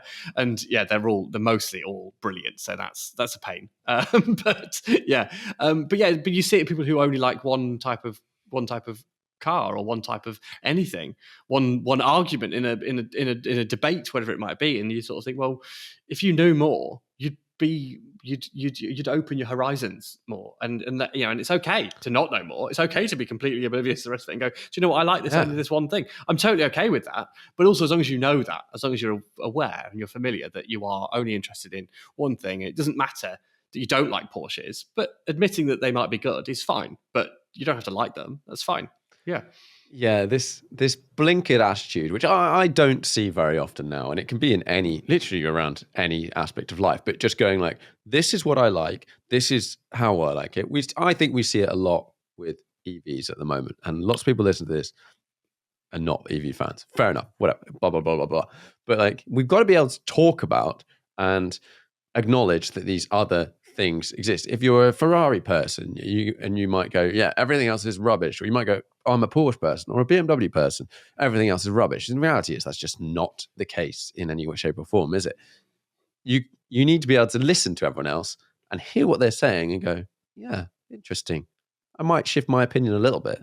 And it's all like I sort of have somewhere on my automotive journey, along with watches and whatever, all this sort of stuff. You're on a journey and you start in one place with zero knowledge, and then you get attracted towards, I don't know, big, shiny, fast things or whatever it is. And then as you learn more and whatever, you might be interested in older stuff. And then all these things change and ebb and flow, and different things become important. Where are you at the moment, do you think, on your automotive headspace journey? Like, what are you liking and why? Where have you been? Oh, okay, yeah. So I think I kind of almost went the other way, and so like I say, my automotive journey has been from birth. Basically, it was that's way. But I think Yeah. I went into I went into old cars first. Old cars were sort of the thing that I was most interested in, and I bought a 1975 BMW 1602, which is sort of like the first. Actually, my first car I ever bought was a 67 Volkswagen Beetle when I was 13, and had grand plans to do it Nice. up and to Nice. have it ready for. I loved Beetles when I was younger, and I loved I loved Yeah. VW magazines, and I loved that scene. It was very very accommodating to someone who couldn't drive and who was young, and it was fun, and it was and I liked it a lot. Yeah. But I kind of grew out of it before I even got to 17, which was so I sold the car without having ever really driven it. And so I jumped. I sold that, and then I bought when I was I think 19, bought a 1602 BMW, and I was interested in old cars, and I'm interested in old cars. I love the simplicity of old cars. I love driving old cars. I love, in some respects, kind of how crap they might be some of the time as well. That's that I don't mind. And so but then when I started again, Evo changed that attitude a little bit because I started driving lots and lots more new cars. And at the time, I think it was 2012, 13 when I started, and I started driving brand new cars then and loving loads of those. And also then started driving kind of the more modern classics, some of the older stuff as well, kind of early 2000s type things, and sort of went into that kind of thing. And I think I've probably I go backwards and forwards a little bit between that kind of like 2000s and the kind of brand new modern cars and thinking the best, but always having sort of older cars in the background as well. They're always it's always there for me because I think they're interesting. I think they offer something so wildly different to anything you could experience, almost not in the same way, not even what cars are in the same sort of way. They're kind of a completely different entity in some respects. So yeah, I think at the moment I'm having a bit of a reaction to kind of brand new stuff. I think lots of car enthusiasts are, and it's not so much EVs that I have an issue with. I think there are some brilliant EVs. I think my problem with lots of EVs is that it seems like manufacturers are kind of they've got carried away with all this control that they can have with EVs that they couldn't previously have with petrol cars, and this instant torque, and they can meter out the specific amounts of torque in a way that they could never do before, and torque vectoring and all those sort of things. And we've created these objects that are sort of possibly objectively too good, and it takes away the control of the driver a lot of the time. And I think Teslas are quite often, I find it very much with them, and certainly with sort of like BMW's SUVs, the iX, and some of those sort of things as well. I just sort of think, and other manufacturers as well, not just those. But then also we've seen a bit of the more, the newest generation of things. We're seeing a bit of reaction to that, I think, a little bit. And again, the BMW i4, the Taycan, and the Audi e-tron starting to introduce a bit more of that kind of relinquishing a bit of kind of computer control and giving it back to the driver. You can make more mistakes in these cars, but it means it feels like you have more control on them. It starts to feel like actually driving again. It feels like the things that I like about driving. Okay, you don't get the engine noises, you don't get the sort of the sounds and the smells, and you don't get you get a manual gearbox, all the things that I really enjoy. But actually, sort of like actually appreciating them for not just being these technical marvels, but also appreciating them for being actually really, really, really fun to drive. I mean, maybe they'll never take over from sort of some of the older stuff, but yeah, there's a reaction to that, and I think so that's I'm appreciating those a little bit. I'm on the EV side of stuff. I'm a little bit like, well, if EVs are going to be what the future is, roads will still need to exist, and so there will be places to drive older cars, and as long as we can get the fuel for them somehow, whether it's synthetic or whatever, then I'm totally on board with whatever wants to change. If new cars, we 10 years ago, maybe even longer, we all thought that by now all new cars would be terrible and that we would have nothing fun, nothing interesting, nothing. We thought that would be the case, but look at what you can buy brand new. Look at what Porsche, the GT department, make. Look at the M2. It's still a rear-wheel drive, manual gearbox, petrol engine, 6-cylinder petrol engine at the front. Okay, it's turbocharged, it's not naturally aspirated, but that's about the only thing that doesn't sort of like tick all the boxes of being sort of the best driver's car. GT4s, GT3s. It's what Ferrari's creating at the moment as well. I mean, I know there might be hybrids, but they're just amazing. It's the landscape of new cars is not the dirge and boringness that we thought it would be. And let's give it 10 years. Let's see what's happened. We might be in the same situation. We go, oh, we were wrong. It will look amazing. We've got this amazing bunch of cars. Fingers crossed that is the case. So I'm not all doom and gloom about it. I think there's lots to. We've been proven wrong when we've sort of said that things are going to be boring. And maybe there isn't the sort of intensity of brilliant cars as there was in early 2000s. Perhaps that is not quite the case. But there's a lot of good stuff though, isn't there? And I think there is a sense amongst my sort of friends that like possibly all of the best cars that we're going to come across have been made in the past, whether it's 10 years ago or 20 years ago or whatever, which, I think that statement is just incorrect because manufacturers are making better cars. They might be different, but they're faster and whatever and blah, blah, blah, blah. And your point, I thought your point about the control elements of a car, like we've lost some, is interesting actually, because I was suddenly thinking about traction control, like ignoring EVs. When we started seeing traction control in cars, like early traction control or traction control even in like, let's say like a GT3, I've got a 997 Gen 2 RS. That the traction control of that is like pretty good, but it's quite intrusive. And actually, if you want to drive moderately quickly, you probably would drive like half off, and then it's fine. But there was this whole era, especially around the paddle gearboxes and stuff of the Ferraris and whatever. You drive those early single clutch or DCT and those cars, and you hit there's so much that gets in the way of driving on those cars. Yeah, I think so. Certainly with traction control. But then we look back at it. Yeah, we had it. We used to have discussions again about cars when I worked at Evo and with lots of drivers and my friends as well. We all talk about it often and talk about when was the best era for cars. And lots of those would sort of, you have some of the older generation like, oh, it was the 80s, when cars sort of started getting good. Lots of people no, it was the 90s. And I think possibly early 2000s, in 2000s, is maybe really where it peaked. And I think I've sort of said this this before, and I've written about this. But I think the reason, and people in the guys that sort of defend the 90s, like, yeah, but we didn't have traction control. I'm like, yeah, but you could just find me a car of the 2000s where you can't turn the traction control off.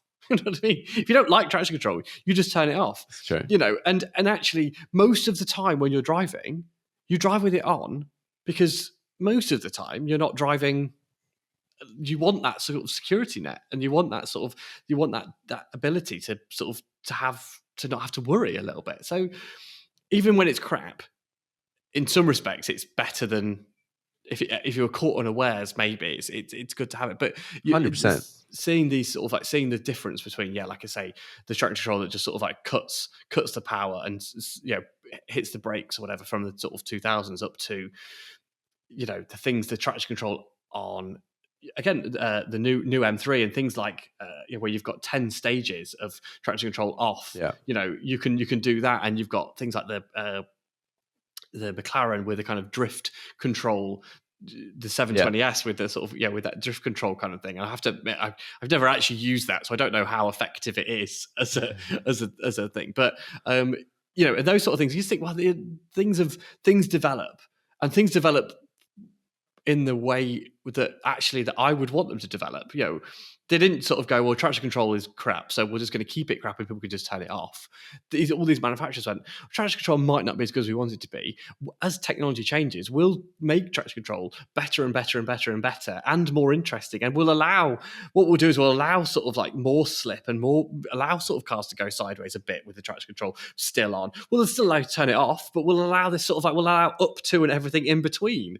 And that's, I mean, it just goes to prove that there are people that are working at these companies who are just as interested in the same things as we are, and just as irresponsible some of the time as we are as well, maybe. And it's great fun. I think they are lots of the time still trying to have fun with these cars. They're still trying to inject fun into them, and that is ultimately what we need and what we want to see. And I want to see it, and I think it's quite often going in the right way.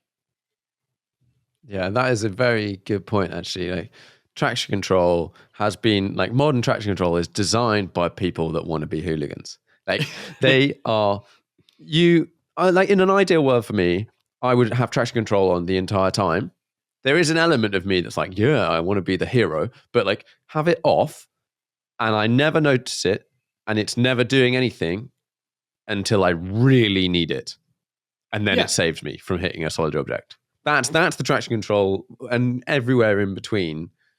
If it's getting in the way of just driving around and you turn it off, therefore it's kind of pointless because you've just turned it off and you're going to hit whatever. But the number of people that crash their cars now on the way home from the dealership or within a week, a new Ferrari or something, you've done well in life, you sold a business or whatever, and you've gone out and bought a F8 or an 812, and you've decided that you're going to turn everything off because, whatever. And then on cold tires, you get 800 horsepower. And that's it. Your car is gone. It happens far too often. Yeah, it does. And again, it's probably, it does. And I mean, it does. I can't remember. I think it might have been BMW, again, on a launch I did a long time ago, talking to people about the information they get back from when cars are the cars are serviced, and they get to know, they can download all the information about how many times the engine's been put in Sport or Sport Plus and all that sort of thing, and how many times the traction control has been turned off. And there is obviously a bunch of people that do crash them when they turn off, but there's also a bunch of people who, a very, very large proportion of people who never once turn the traction control off in their car. And I suppose in some respects that either means that maybe what it means is that it's been developed correctly, that no one felt the need to turn it off, that they drove it around and never once sort of came on or interfered with what they were doing, and they felt absolutely happy to have it off. Or they were also quite rightly sometimes terrified about turning it off, because there are some cars that are really tricky when you turn the traction control off. So yeah, absolutely. But that's kind of the joy of it sometimes as well. Yeah, and you don't get to see the full car until you have everything off. And I'm not saying you should turn everything off, but especially modern high horsepower stuff, they're so trick at managing the power through the gears and through everything. And with traction control on, they just nibble away little bits here and there. You don't feel like you've done anything. You feel like you've Like in a modern Ferrari in sport, which is like the sort of normal setting, if you put your foot down, it will just go as fast as it thinks it can go in a straight line. You'll get no tire slip whatsoever. But that is nowhere near full power. Like nowhere near. But then again, And then with traction control on, you nudge it up and you start to get a bit of slip and stuff. yeah, but then you start getting. Then you a bit of put slip, you get everything full off power. and you've just lit them up standing still. Yeah, so you get full power, but you don't go anywhere because you just vaporize your tires. Yeah. I think. I mean, I love I love I love being a bit silly in cars. I love it experimenting without the traction control. I think it's that's kind of part of fun. the thing that I enjoy about cars. And again, I enjoy the cars that I enjoy the most are cars that I can take sort of within the reason, take beyond their limit a little bit and start to experiment with how they are and start to feel like I'm more in control than the car is. And I think they're the ones that are the best where you get to do that. And I suppose that going back to sort of like my obsession with wanting a manual gearbox is that having the most amount of fun because I feel like I want to be more in control, and it's probably it's maybe an arrogance maybe when it comes to driving, who knows, but I want to be the core ingredient to whatever happens. I don't want to feel like I was secondary to it. And if that and feeding a car wheel spin, feeding a car go a bit sideways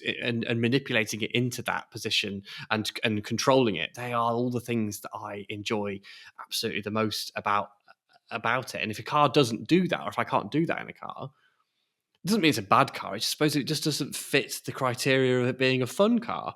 And so, quite often, and that's also fine because most of the time, how often are you driving around like that? You're just not, are you? I mean, even if I like doing it, I can't pretend that every day of my morning to work, T junction, I'm just not doing that.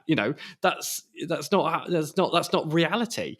But when I want to do it, when the environment is created, if I'm on a track certainly, or if I've got my favourite corner that's well sighted and I can see that, I think, I just have a little play around here. That's what I want to do. But if I can't do that, then I don't want that car. I know that sounds possibly a little bit a bit juvenile, possibly, but that's me. So I'm happy with that. Well, I think that is. It definitely is. You go along your this automotive journey, but I'm not going to turn this into some sort of catchphrase. But like being in control of a car and you dictating what it does and how it does it is fun. Yes, that is fun. If you are in a car and you're telling it to do something and it's not doing it, that sets off alarm bells. Whether it's like you're trying to turn in and it's just like horrifically understeering or whatever. Yeah. Or you might be in a PDK equipped Porsche and you've taken it to a Porsche Experience Center. I've done this recently. And they're like, oh yeah, you can like drift around this circle or whatever. But because it's an automatic and it's not the GT3 one, you have no way of having any sort of clutch kick or anything. You've got no handbrake. You've got no way of braking traction at the rear artificially or sort of adding to it. Yep. So the car revs out and then you're going too fast and then you're understeering and then eventually the boost comes in and maybe you're oversteer. That is not fun. That's kind of scary. Whereas if you're in control of the elements and it does the things, then it's fun and it's fine. Yeah, and again, I think like you say, I'd make a joke about me being a bit juvenile, and I suppose there is an element about it that is a bit juvenile because actually, what we're talking about is having fun. We're not talking about seriousness. We're not talking about making sure that these are expensive toys. Yeah, absolutely, they are, aren't they? That is what we buy them because they are fun and we enjoy them. And if it doesn't. If it isn't fun, like you say, if you're doing these things that you're trying to do something silly and it won't play ball because it's been created to be too sensible, then it's not a very good toy. And I know that's not, again, like I say, exactly. I'd make a terrible consumer journalist because talking to someone about how you can't get it to oversteer is not reasonable, rational advice you give someone. But that's what you sort of want in a car some of the time. And I think that's okay to admit that. I think there are sometimes and again, there are certain publications in certain colleagues of mine and friends that I've got who sort of look at me sometimes and kind of shake their head at what a child you're being about all this sort of stuff. And I'm like, well, yeah, but I'm not the only one. There are a bunch of people that also are just like me who who want these cars to be silly. And I live in a family of people who we're all basically just sort of go, we want. It's got to be fun. It's got to be. We can have boring and interesting cars we drive in, but our fun cars have to be just a bit silly, a bit over the top, a bit wild some of the time. Yeah, they're the best ones to have. Absolutely, 100%. I'm conscious that we're ticking along on the time, so I normally wrap this up with 5 questions. Do you have the most memorable driving trip or journey? Okay. I do. I know. I listen to your podcast, so I knew these questions were coming, and I should have been more prepared because the problem is these things change almost on a daily basis. I suppose That's the point. Yeah, it is. My most memorable car. But so my most memorable trip I ever did. I went away on my own to Europe. I changed my 1602 for a 2002. It was I kind of reshelled it and all those things, and I took it away. I was away for about a week or so, just on my own, just driving. I went into Holland, down through Germany, into Austria. Went through the Alps, through Switzerland, came back via the Nürburgring and Spa, and just had just did all the things that you kind of want to do on a car journey. And I've done lots of the same things since, but never kind of either not in my own car or not done them all in the same way. And so that was probably sort of like one of the most memorable trips I've done. I've had so many brilliant drives in cars that I've done through work as well that are fantastic. So there's almost too many to list. So, but I will do that one. I'll stick with as being sort of the biggest, most memorable one and one of the most fun that I've had. Yeah. And that car you've now turned it into a 2002. Is that right? Yes. Or you bought a 2002. Well, I bought the 1602 I bought when I was 19. I then bought a 2002 Touring and so I could get a 2-litre engine from it and got a load of other bits from that car. And then I ran that 1602 with 2-litre in it for a bit. And then the shell needed some work doing to it. And I ended up finding another shell, which was this 2002 that I got. And so then put all the stuff onto that and then drove that around for which is what I went away in. And then when I started working at Evo and I was driving more and more cars and I didn't need my car as much because it was my everyday car. That's what I used every day. That was my normal car. And I didn't need a car as much. I took it off the road and completely restored it.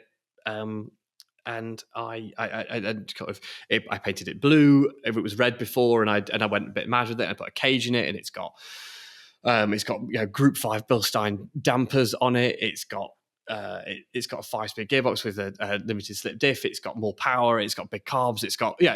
I've turned it into something that's ridiculous now, and it's not great to drive long distances, but it's also great fun. Like I say, I went up to Yorkshire last year in it, with again another great drive with a bunch of kind of work colleagues, Aston Parrott and Drew Gibson and Dickie Meaden, and we all just went up there with a bunch of other people, and we started, we just drove around Yorkshire moors, which we would normally do on sort of road tests and things like that. So it was a bit like a busman's holiday, but in our own cars, and we were paying for our own fuel. It was and our own dinner. It was terrible. But no, we had loads of fun, and we had that sort of, and driving it there, it was terrible driving it up there. It's just, it does about it does 60 miles. It's got no sound deadening. It does about 3,500 RPM at 60 miles an hour because it's got a low ratio diff in it. It's got a tiny fuel tank, so I had to fuel up twice just getting to Yorkshire. It was just, there's so many things about it that are just awful. But then I got there and it was amazing. Just, as soon as you get it onto some, fast roads, it's great. Small, little tight corners, it's wonderful too. And I suppose so much of how I learned to driving fast, whatever it might be, I learned to do that in that car, even though it's very kind of different now than it was. It's still the same car and it still broadly behaves in the same way. And so I feel so comfortable in it. I can just drive it how I want to do it. And I can, I feel it does everything I want it to do. And it's just, it's huge, huge fun. So any drive I have in that is some of the most memorable things that I get to do as well. So yeah. Brilliant. Do you think you've taken it too far, or you're like, no, this is great? Oh yeah, taking it too far. It depends. That's maybe not. That's in some respects, yes. So I made it too nice. I'm terrified of driving it. When I'm not driving it, I think I don't want to drive it. I spent so many hours, months, years making it perfect. And every time I drive it, obviously it gets a bit dirtier, or it gets a bit worn, or it gets a bit something. I'm eroding all that work I put into it. So every time I think about driving it, I think, God, I don't want to do that. It's just going to be such a pain. I'm going to have to, oh God, what? Then I get in it and I drive it, and then I forget all about that shit. Like it's just the most fun, and I forget all about sort of being precious of it, and I drive it fast, and I drive it how I want to drive it, and all those things go out the window. So when I'm driving it, it's fine, but yeah, I certainly took it too far in that sense. And like I say, I wouldn't want to go down to Austria in it, and I certainly could persuade my girlfriend to come with me, because she'd be like, absolutely not, we're not going. An hour is about as much as you really want to do in it. But then again, at the same time, I think, well, I still want to do those things. I could just tow it somewhere, put it on a trailer, tow it to the place I want to drive it, and drive it there. That's maybe a more expensive way of doing it, but I don't want to change it. I don't want to start putting, I don't want to put a high ratio diff in it. I don't want to put, sound editing it. When I drive it, it's so good the way it is that I don't want to change it. I just want to change how I drive it, or how I get it to these places, rather than driving it to them. I'll trailer it there, maybe. I don't know. I mean, it's a bit ridiculous. It's a bit over the top, but then again, I've got used to being that person that sometimes does the most ridiculous thing, like starting a magazine. No one else starts. Very few people who go, "I'll start a magazine." I don't mind being 2023. Yeah, I don't mind being that person that just does the sort of slightly bonkers thing, and everyone looks at me like I'm a bit insane. I've got used to that. That's fine. Yeah, I think there is a lot in having a car that's like that hit, that you go, I'm going to drive this I might only want to drive this for half an hour, or an hour, or a couple of hours, and then I'd probably don't want to see it for at least a week. But that hour, that 30 minutes, that 20 minutes on the right road is so good that you don't care, and you're like, that's great, it can go away, and you will not get that hit out of the Beaumont family wagon, no matter how many horsepower it's got. Like you don't get it, so don't even try. And absolutely, like I say, when we were talking about kind of my car journey, and I said, like, the classic cars are always there sort of in the background, and that's because I always think there is something so different about them, and so it's such an event when you drive them, that if you're going to have your fun car, the thing that you're going to do, you're going to drive as for a special occasion, so that thing that you're going to enjoy driving, it wants to be so different from the things that you drive on a day-to-day basis. It wants to be, and that's what that car is for me. Is I get in it and it makes a noise like nothing else. I come out of it smelling like fuel. It drives in a completely different way. I have to be very determined with how I drive it, because the diff in it's too aggressive, or so aggressive. It's not too aggressive. It's so aggressive. You just have to learn and work your way around it. And there are things about that that you have to drive around. You have to drive around certain problems, and we don't do that so often in modern cars because they've been so well developed, but actually the bits that are a problem are actually kind of things that I enjoy the most about it. And I think that's I love that, and I love having a car that's so wildly different in my that I can get to use, even if I don't use it very often. But it is such an event and such fun when I do get to use it. So yeah, it sounds fun. If you could only drive one car for the rest of your life, a sports car, what's it going to be? Well, I mean, I should say, obviously, my 200 that would be, but I think I've just told you why I don't want to drive that every day. I spend all this time. So you're going to tell me a 911? Am I going to tell you a 911? I mean, there's so many 911s that I love, and I hope one day that I get to maybe buy a 996 GT3 Gen 1. I love those a lot, but would I want to drive that every day? Would I? Are there other cars that I feel more comfortable in? Again, I should choose a BMW, shouldn't I? And I probably would. I think. I think there's I think maybe in reality, feeling comfortable in a car and understanding a car, and everything about it. Again, there's bits about those GT3s that I love, but there's things about them that always take me a little getting used to. Maybe if I drove it every day, it wouldn't be a problem. But I think if I could have, I'm a little bit fickle as well with these things as well. I'm sort of, so in the second issue we did CSLs, and the E46 M3 CSL is just about one of the most perfect things. But of course, to me, Mm. got to have a manual gearbox, and I have driven a Manual one gearbox. with a manual conversion, and it was pretty much, if I could drive one car every day, I think that would be it. A manually converted M3 CSL. If I can do that, Yeah. if I can modify something slightly to fit the criteria, then That's all right. that would be it. Yeah, that would be probably maybe a 1M. If not, if I wasn't allowed to modify something, possibly. But that would be, but I think an M3 CSL with a manual gearbox. If you ask me next week, there'll be something different. But that's so far, currently today, that's all what I right. think. Yeah. Right. Most undervalued car at the moment. Ooh, good question. Again, I'm going to go with the BMW because I spend so much of my time sort of thinking about and talking about it. And I'm sure there are ones that are better, but first generation 8 Series, E31 8 Series, they seem wildly undervalued to me. They seem like so distinctive, so iconic, and such brilliant cars as well. The fact that you can get the absolute best one, the 850 CSI, so kind of got a motorsport engine in, manual gearbox, V12, pop-up headlights. You can lower down all the windows on each side. So you've got these big open things. I mean, they're so fantastic. But I think you can probably get one of those for sort of like £50,000. And I know that's a lot of money. Don't get me wrong. I don't think for a minute that, I've certainly not got enough money to buy one. But that's the absolute pinnacle of that car. And that's only £50,000. And they're really rare as well. And it feels like you look at it and you go, that could be, in the grand scheme of things, about what cars are. We're seeing such a big resurgence of 90s modern classic type stuff. That, to me, if someone said to me, before I looked into it, said that was an 850 CSI was 150 grand, I'd go, okay, that sounds about right. But they're 50 grand. They're sort of, and you get an 840 and an 850. Again, also brilliant cars.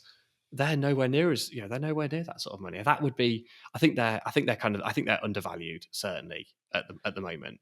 That is a really cool shape. Looking at those now, I go, yeah. It looks like nothing else, does it? It doesn't look like anything else as well. Do you know what I mean? It's as distinctive as, well, maybe not quite a Testarossa, but it's got that kind of it's so immediately recognizable from a distance, and they're so impressive, so imposing, but also so good looking as well. And also, it turns out they're really good. Then, absolutely, I think that would be, it'd be amazing. When you think, I suppose, again, another Porsche that I really, really like is a 968 Club Sport. That would be sort of on my list of things I'd love to. I've never actually driven one, but I think I'd probably really quite like one. They're rare and they're individual and they're special, but they've got a 4-cylinder engine, and I love a 4-cylinder engine. Don't get me wrong, but most people would always choose a V12 over a 4-cylinder. And you think they're sort of the 968 is probably just a little bit more expensive, possibly, than that. And I just think that seems mad to me a little bit when you compare the two to one another. I think the 850 CSI should be wildly more expensive than that. Yeah. But super cool.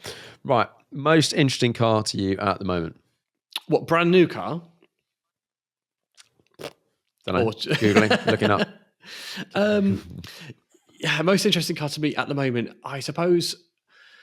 Oh God, that's a really, really difficult question, because I suppose I'm kind of fascinated by the lots of these kind of electric hypercars and stuff. Whether or not I like them or not, I suppose I'm fascinated by them, and I think that the Rimac particularly has. And again, it's not really. I'm not the world's biggest sort of like hypercar and supercar fan, particularly. I mean, I love them. I love they exist and stuff. But I don't think in my dream garage, I don't think I'd ever really necessarily. I'd have to have a lot of things before I bought one, and certainly before I bought an electric one. But I think the idea of them and where they're going with them and what they're trying to do with them. And again, I think the Rimac's a really interesting one, because it feels like that they've got a bunch of people there that are trying to make them fun as well. They've not just gone, we've got all this technology, we've got all this power, we've got all these things, and we're just going to make a really, really fast hypercar kind of thing. And they're making something that looks a bit fun and a bit wild. And and I love the fact that I think is Rimac involved with is mate Rimac involved with Bugatti at the moment as well. Because again, I love the Yeah. idea of a Veyron and a Chiron. They look great, but they don't look like fun cars to me. I love them as objects and as things, but they don't look all that fun to me. And I sort of think, again, it'd be nice if he can, rather than just technology, he can inject some fun into those things. So yeah, I suppose it's not so much that I think the most interesting. I'm just sort of fascinated by them because they feel like such an alien concept to me. But at the same time, there are people involved in there that seem to be doing all the right things. Then also, and they are like proper petrol heads. It's not even the right word, probably, but like real serious car enthusiasts. Totally, like Mate absolutely. really is, and like him joining like the two Bugatti and Rimac coming together. You can hear. I've heard him talking a little bit about sort of future of Bugatti, and you can tell he's really excited about making some rowdy combustion engines. And you're like, well, I'm interested to see what you want to come out of Bugatti because you're doing this electric stuff, but we know you love combustion at the same time. So like, let's see.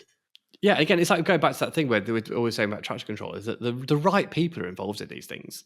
That the same people that think like we do are actually involved in these things. And although technology and legislation, all these things will impose their will on the car industry, the people that are involved, the people that are actually at the core of all of this, they're the ones that are sort of they're leading the way with it, and they're going to be the most. They're going to find their way to make the fun, the bits that we find fun. They're going to make their way. They're going to find those things a way to get those into the cars of the future. So yeah, absolutely. Like one of the things, I don't know why I've suddenly thought about it, but like this technology can be more fun. For example, I think rear wheel steering is brilliant. Like it's an amazing thing. It's often on a heavy car to blah blah blah blah blah whatever, but it makes the cars more agile.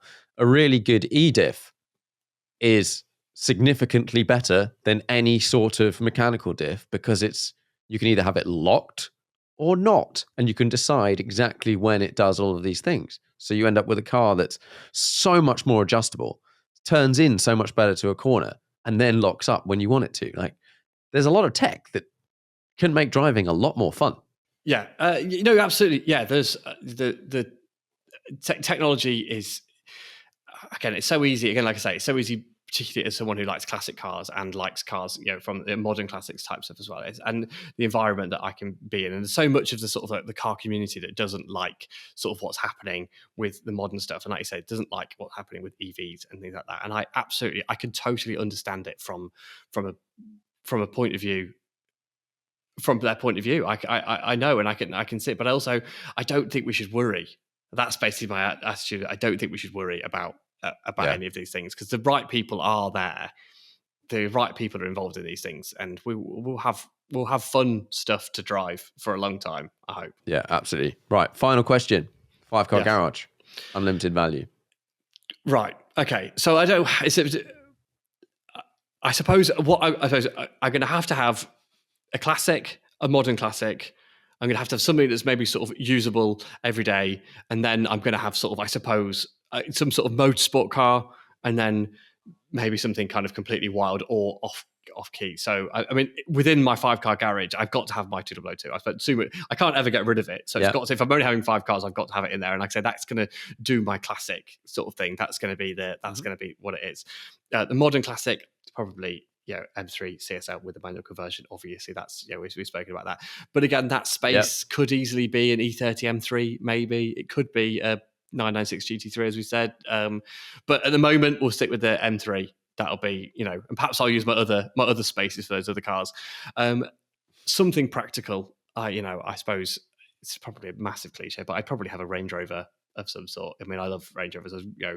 My dad's always loved Range Rovers as well. It's always one of the things that we've had. So probably, and it probably wouldn't be a new Range Rover. It'd probably be an L322, maybe a V8 one, supercharged V8, but looked possibly like maybe looked like a diesel straight six, possibly one of those early ones. I don't know, something like that. Because I think the way they look was great. Maybe But yeah, so that would be, I'd probably have one of those. I've got a manual X5, which I have, despite the fact it's old and and silly and not desirable to anyone but me, it seems. I absolutely fallen in love with this car completely, and so possibly the only thing that would push that Range Rover out of that spot, maybe.